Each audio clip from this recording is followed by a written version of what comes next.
I've already explained how the cartels be linked in with the different family members and associates that migrate to America. They maintain them lines of communication. This shit didn't happen overnight. This happened over decades. So they get their people over here legally for the most part, and the ones that come behind them, most of them illegal. Most of them be members. Like I said, they establish, and a big reason why this shit was able to come to fruition, as far as these migrant gang, being able to have some type of clout in our inner cities, we allowed this shit to happen. Like I had said previously, man, it's known that whether it be Mexico, whether it's Venezuela, Colombia, Puerto Rico, Philippines, them plugs, man. Niggas always looking for the better price, right? If you know, you know. So it used to be, I ain't gonna get too, keep shit simple, but it used to be we go down south to get them packs, and them packs, either be coming from Miami, but where you think they come from first?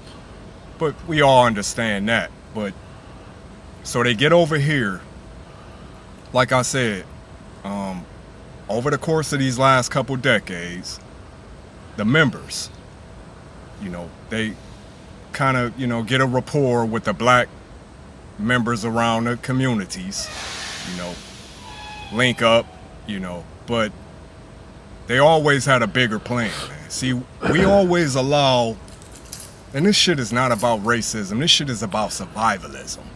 We always allow these outsiders to come take part, whether it be, hip hop, whatever the case may be. They move into our communities, where we already be pressed for resources, shit already be hungry, you know what I'm saying? And we embrace them. For the most part, we embrace these foreign, like Puerto Ricans, Mexicans, you name it. Black folks, typically, we embrace these other races because we understand what it is to be on the outside looking in. But see, that shit don't work both ways, man. And I'm just speaking in general. I know it's not the same in every city, but y'all see what's going on in California? You know what I'm saying? You niggas be puffing out y'all chests like y'all the gang mecca. The motherfucking Mexicans is on y'all neck down there, man. So now Chicago and even Cleveland, we've had our issues, but for the most part, in Cleveland, as far as the Latin gangs, now MS-13, I don't fuck with them. But like I said, man, it varies from gang to gang. But at the end of the day, they have no allegiance to blacks, man. Yeah, they do business with us. Try to date one of their daughters. You know what I'm saying? That's where you find out how people really feel about you. They find out you're dealing with you know what I'm saying? So, yeah, they will sit down at the table when money is greed. That's how this shit happened, greed. Like I said, looking for the better plug, looking for the better, no allegiance in these streets, man. But I don't know what I expect, because niggas, we ain't got no allegiance to each other. You know what I'm saying? So why the fuck these other gangs, these other races, why would they have, any qualms about bucking up? But see, like I said, they waited until they fully infiltrated. And now that they, they got the links, like I said, they got family here. So once they in here, they in here. So, and they maintain that line of communication with the gang leaders or cartels on the other side. They get them packs over here, So once they took over their little sections, they get over here, congregate in their sections. Niggas ain't, where I'm from, you at your own risk if you fucking around in certain sections. As far as Latinos, Mexicans, woo-woo. But, so they got the plug, now what? Well, they need to expand. Because the clientele, they got whole cities out there. So that's where the war is that's where the beefing about to start, man. It was all good. Now they need to expand their clientele. Like I said, they taking over these communities, taking over projects. You know, now that's the extreme, but like I said, in Denver, that shit already has happened. And it's wars going on in different cities across America. And like I said, Cleveland included. Although for the most part, like I said, ain't shit really popping with that in Cleveland. But so you got No Limit Cairo just got knocked, you know, with a switch. And obviously the word on the street is he out looking for them Venezuelan members, you know what I'm saying, that stepped on homie. And like I said, this shit about to be up, man. It's up now. And it's gonna be stuck up. If it ever was a time for you niggas to stop killing each other, for gangs to just unite, and it's been so much talk over the years, I mean, even within our own set, because like I said, man, all Crips don't get along. You know, it's different sets, like Wolf Street, Grape Street, Hoover, and we sometimes it's beef with other members of the same gang, man, on different sets. And the shit get complicated, man. And like I said, being that we don't have the structure and that's crazy that these motherfuckers come from over there and they more structured than us in our shit. Call Yahweh, Bahashem, Yahweh Shai, Bahashem, Rekaha Kodash, Shalom, Labakarium, Shal, Yasharala. I want to give double honors to my teachers, my apostles, my spiritual parents, the apostles and elders of Great Millstone who rule well. Shalom to the hopeful elect out there and the elect lady and your children. Early morning plantation life. You know, 5:30 in the morning. And what you see right here, this is a product of gang culture mentality. And we said it, man, through the spirit of Yahweh by Shem Yahweh Shai. Race wars are going to start igniting in these certain cities and states around Babylon, the Great America. You know? But this goes back to the curses. As you can see, more likely, you know, this guy, more likely from the, you know, from the southern kingdom of Israel, Judah, more likely, you know, Benjamin, one of them. Or he might be Gad, who knows? But the point is that everything is designed by Esau, Edom. And the Heavenly Father has prophesied. He has given us the word of prophecy through the spirit of Yahweh Shem Yahweh Shai to see that these things are about to start happening.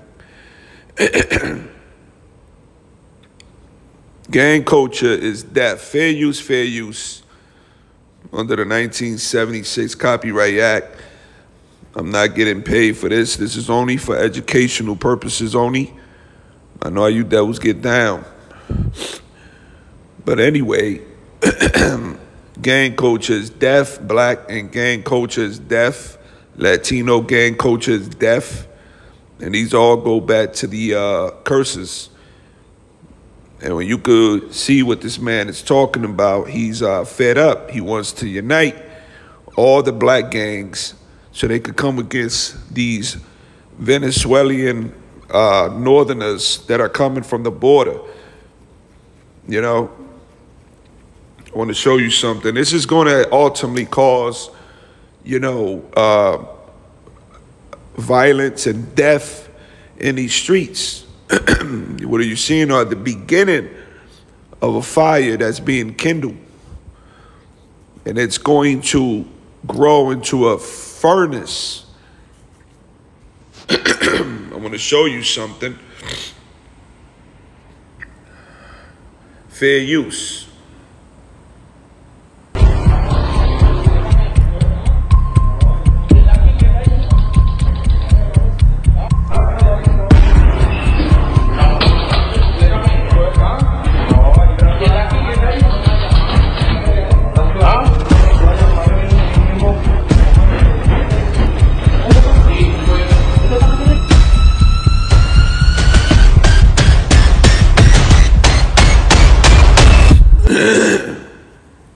And I'm going to show you, and I'm going to tell you something. The first thing you notice, these were immigrant gangs, supposedly armed.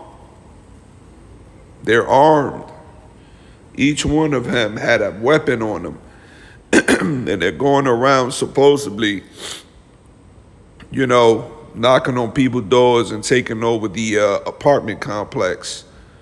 Now you would think, like, wait a sec, what's going on here? Where are the you know, where are the authorities at?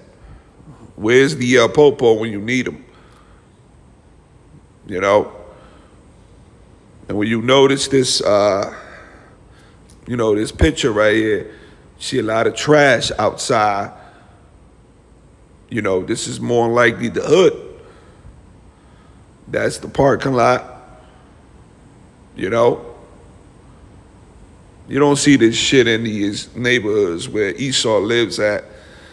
But, you know, that's another topic. But the point is that, you know, it's going to go down. All right? It's going to go down, brothers. And these were prophesied. This was prophesied through the scriptures. We're going to get it.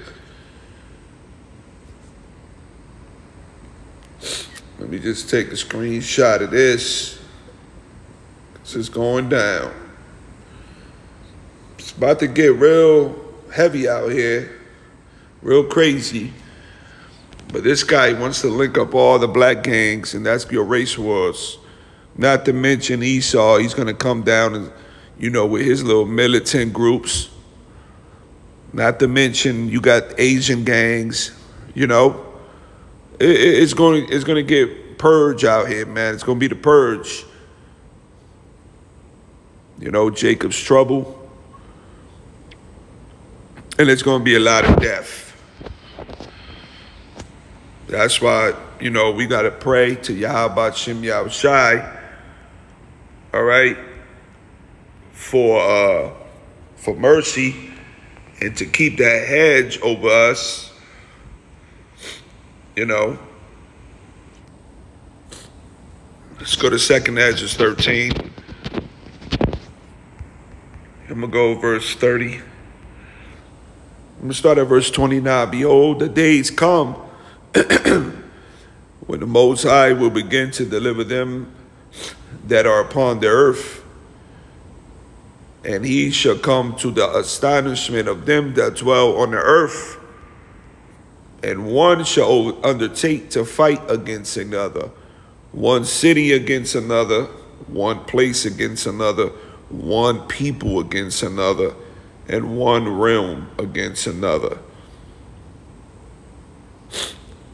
So you're going to have these different races, you know, going at it, killing one another. That's your race wars. It's going to be happening in every city. You're going to have one realm, which is the spiritual realm versus the physical realm. There are going to be death angels that are going to be operating, you know, completing their task that were given by Yahweh Shem Yahushai. That is the judgment of the Heavenly Father, 1 Peter 4 and 17. You know?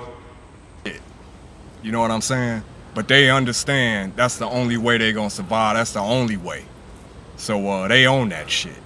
So like I said, man, Chicago about to be turned the fuck up. You niggas better stop worrying about, you know what I'm saying, 63rd and 61st, BD, GD, fuck all that. Philly, you niggas too.